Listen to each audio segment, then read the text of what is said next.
दीवाने सहाबा के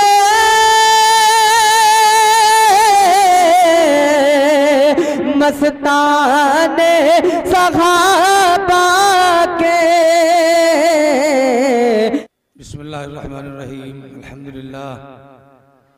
अल्हम्दुलिल्लाह कफ़ा व सलामुन अला इबादिहिल्लज़ीना इस्तफ़ा अम्मा बअद। फ़अऊज़ु बिल्लाहि मिनश शैतानिर रजीम। बिस्मिल्लाहिर्रहमानिर्रहीम। या अय्युहल्लज़ीना आमनू आमिनू वक़ाल नबी सल्लल्लाहु अलैहि वसल्लम इन्नमल अमालु बिन्नियात व इन्नमा लिइम्रिइम मा नवा फमन कानत हिजरतुहु लिदुनिया युसीबुहा औ इमरातिन यतज़व्वजुहा फहिजरतुहु इला मा हाजरा इलैहि औ कमा क़ाल अलैहि सलातु वस्सलाम।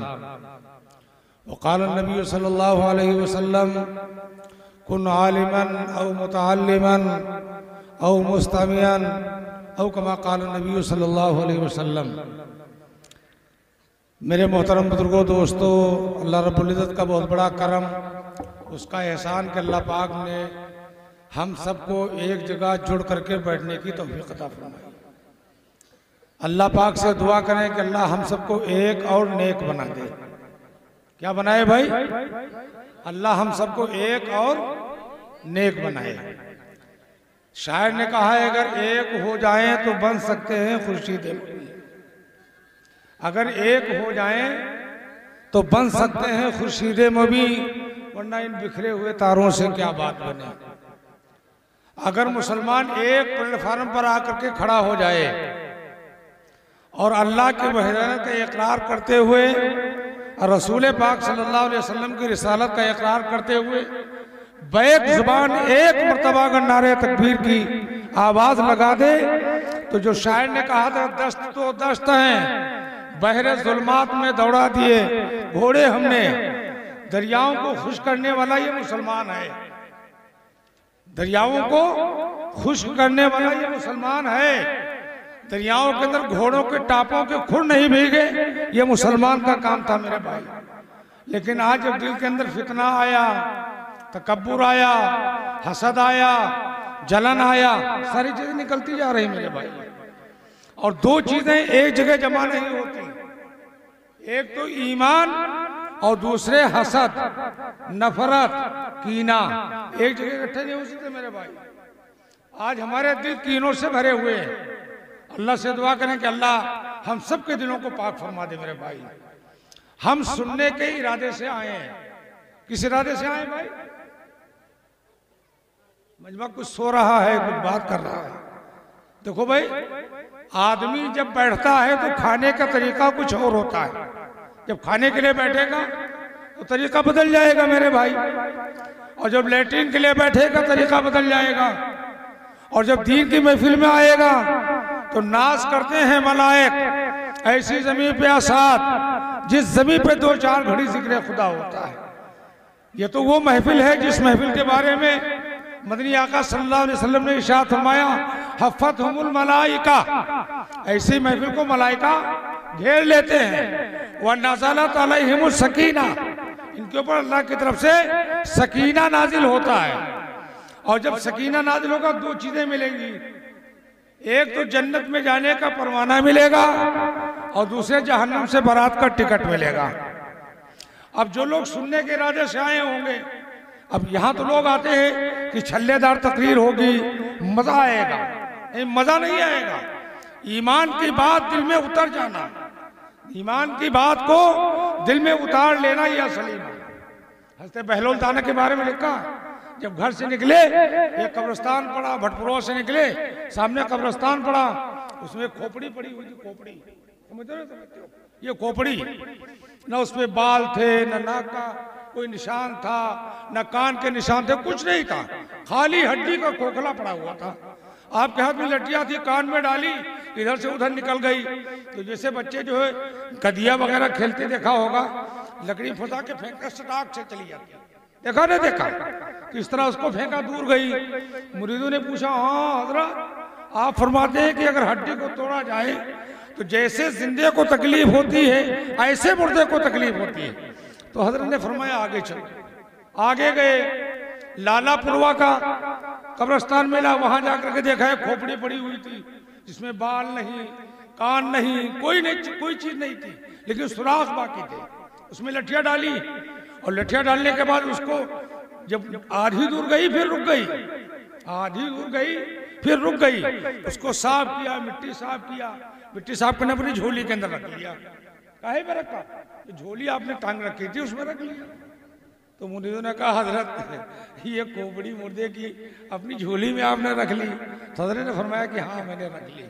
आगे बढ़े, धौरारा का कब्रिस्तान पड़ गया, वहां एक खोपड़ी पड़ी थी, उसमें लठियां डाली तो अंदर नहीं गई, उसको फेंक दिया।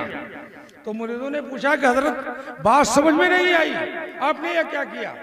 तो फरमाया कि पहली खोपड़ी मिली जो इस कान से सुन करके दूसरे कान में निकाल देता था, जैसे हम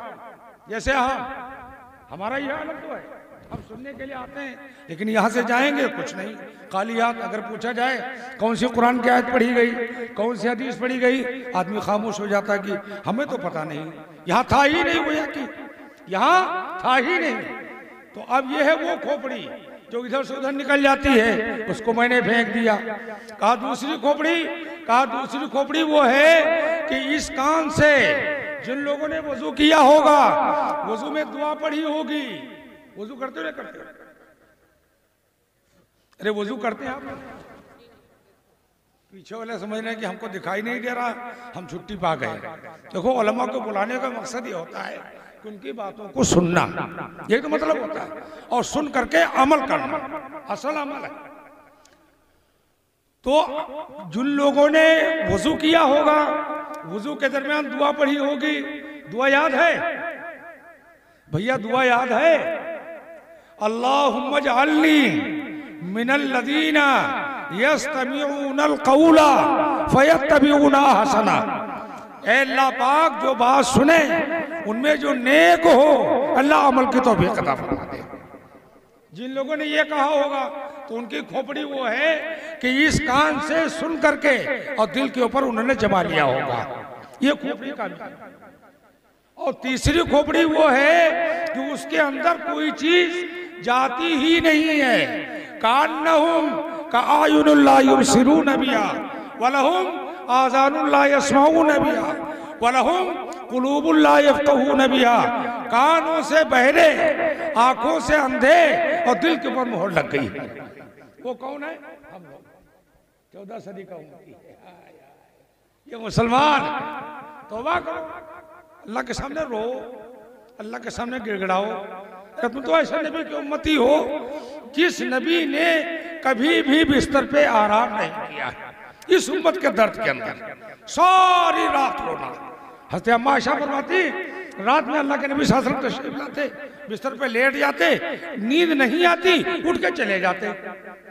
कई मरतबा का वाक़या है कि मस्जिद नबवी में जाकर के देखा कि अल्लाह के हबीब सल्लल्लाहु अलैहि वसल्लम सजदे में सर रखे हुए हैं और हंडिये की तरह आवाज आपके सीने मुबारक से आ रही है और आप दुआ फरमा रहे हैं, रब्बी हबली उम्मती, रब्बी हबली उम्मती। अल्लाह मेरी उम्मत का क्या हाल होगा, अल्लाह मेरी उम्मत का क्या हाल होगा। उम्मत के लिए सारी रात रोए। लेकिन दोस्तों आज उम्मत कहाँ पहुंच गई? आज उम्मत जहन्नम के कगारे पे जा चुकी है। आज उम्मत की कीमत एक मूली की कीमत है, एक गाजर की कीमत है, एक शलजम की कीमत है, लेकिन एक उम्मत मोहम्मदिया की कोई कीमत नहीं। फिलिस्तीन हो, खून बहाया जा रहा है मेरे भाई। आज आपके हल्द्वानी के अंदर खून बहाया जा रहा है। आज आप अंदाजा लगाइए कि 11वीं मस्जिद के अंदर खून बहने का नंबर आ गया, लेकिन मुसलमान इस खामोशी में सो रहा है कि बिल्कुल ख्वाब गफलत में पड़ा हुआ है। हम तो कहा करते हैं मुसलमानों, वक्त के पत्थर बन जाओ। अगर कोई ठोकर मारे तुम्हारा पैर टूट जाए, अगर हाथ मारे हाथ टूट जाए, और एक शोला बन के दुनिया को दिखा दो कि निगाह डालोगे हम तुम्हारी निगाहों को सल्ब कर लेंगे। जब मुसलमान इस हैसियत के ऊपर आएगा मेरे भाई, फिर मुसलमान रहेगा। आज तो ईमान का शायबा हमारे दिलों से निकल करके बाहर हो रहा है। कुरान पढ़ा जा रहा है, कारी साहब कुरान पढ़ रहे हैं और आप लोग बातें कर रहे हैं, ठट्ठा मस्करी हो रही है। कुरान क्या कहता है, इज़ा क़ुरिअल क़ुरानु फ़स्तमिऊ लहू व अंसितू लअल्लकुम तुरहमून। जब तुम्हारे सामने कुरान पाक पढ़ा जाए खामोशी से सुनो, शायद अल्लाह ताला तुम्हारे बारे में नजात का जरिया बनाते हैं। हम कुरान नहीं सुनते मेरे भाई, हम कुरान नहीं सुनते, हमें हदीस में मजा नहीं आता, हमें मजा आता है। ईसाइयों ने राइज किया गाना, ईसाइयों ने नंगी फिल्में राइज की, उसमें हमको सारी रात मजा आता है, नींद नहीं आती, सारी रात देख के गुजार लेते हैं मेरे भाई। लेकिन दोस्तों, हज़रत सैयदना अबू सिद्दीक़ रज़ियल्लाहु तआला अन्हु का वाक़या, आपका जमाना है, मदीने के गली से निकल रहे हैं, सैयदना अबू सिद्दीक़ रज़ियल्लाहु तआला अन्हु ने देखा कि पूरे मदीने के अंदर रात की तारीकी में चिराग जला करके लोग कुरान पाक पढ़ रहे हैं। कहीं से 22वें पारे की तिलावत हो रही है, कहीं से 18वें पारे की तिलावत हो रही है, कहीं से 30वें पारे की तिलावत हो रही है, कहीं 25वें पारे की तिलावत हो रही है। सैयदना अबू सिद्दीक़ रज़ियल्लाहु तआला जब आखिरी गली के अंदर जाकर के पहुंचे तो आप बैठ गए और घुटनों के दरमियान अपने सर को रखा और दारों कितार रोने लगे। तो साहबा ने पूछा, ऐ सैयदना अबू सिद्दीक़, ऐ अमीरुल मोमिनीन, खलीफतुल मुस्लिमीन, आप रो क्यों रहे हैं? आपको तो खुश होना चाहिए कि घर घर से कुरान पढ़ने की आवाज़ आ रही है। तो आपने फरमाया, लोगों, आज तो कुरान को पढ़ने की आवाज़ आ रही है, एक दिन आएगा, मेरे नबी ने फरमाया है कि हर घर से कंगरी की आवाज़, बाजे की आवाज़ आएगी, हर मकान से गाने की आवाज़ आएगी। तुम ये समझ लेना कि कयामत करीब है। आज मुसलमानों, कयामत आ चुकी है, कयामत आ चुकी है। हम सबको चाहिए तौबा करें, अल्लाह के सामने गिड़गिड़ाए, अल्लाह के सामने रोए, तौबा करें और इरादा करें कि इंशाअल्लाह हम नबी के अहकाम को अपना अहकाम समझ करके, कुरान के अहकाम को अपना कुरान अहकाम समझ करके इंशाअल्लाह जिंदगी गुजारेंगे। इसी को हदीस के अंदर आया है, हदीस के अंदर अल्लाह के हबीब सल्लल्लाहु अलैहि वसल्लम ने फरमाया, कुन आलिमन औ मुतअल्लिमन, या तो तुम आलिम बन जाओ या तो तुम आलिम बन जाओ। तो आलिम बनना हर एक आदमी की बस की बात नहीं है, इतना जरूर है। कुन मुतअल्लिमन, या तो समझ पढ़ने वाले बन जाओ, पढ़ने वाले। और इनको कौन पढ़ाएगा, बूढ़े लोगों को? हमको कौन पढ़ाएगा भाई? हम मदरसे में जाएंगे, मुर्गा नहीं बनाएगा, डंडा नहीं मार पाएगा, हमको कौन पढ़ाएगा? कि इनके लिए मदरसा चला है, चलतो लुलूम फिरतो लुलूम, जिसको तबलीगी जमात कह लीजिए, उसमें जाकर के कलमा सही कर लो, नमाज सही कर लो, वज़ू की दुआएं याद कर लो। करोगे ना करोगे इंशाअल्लाह। और अगर कुछ ना हो सके तो बिनजहा भटपुरवा के मौलाना जलालुद्दीन के खर्चे को देख करके कि जो मजमा अफरा तफरी के आलम में लगा है, अफरा तफरी के आलम में लगा है, तो खामोशी से बैठ करके सुने। क्या करें भाई? खामोशी से बैठ करके उलमा की बातों को सुने। और जब उलमा की बातों को सुनेगा तो शायद कोई दिल में बात उतर जाए जो हमारे लिए निजात का जरिया बन जाए। तो करेंगे भाई, करेंगे इंशाअल्लाह। नंबर नहीं मेरे भाई, हम तो बे नंबर वाले हैं, चले आए थे दूसरे सुनने के इरादे से, लेकिन यह सुनाने का नंबर दे दिया। इसलिए बयान असल हजरात उलमाए किराम जो अकाबिरीन है उन्हीं का होगा। तो आप सबसे पहला वादा करें कि आप आलिम नहीं बन सकते, तालिब इल्म नहीं बन सकते, तो कम से कम सुनने वाले बनेंगे इंशाअल्लाह। और इरादा करें कि जो सुनेंगे इंशाअल्लाह अमल करेंगे इंशाअल्लाह। जा उठाओ आप इंशाअल्लाह।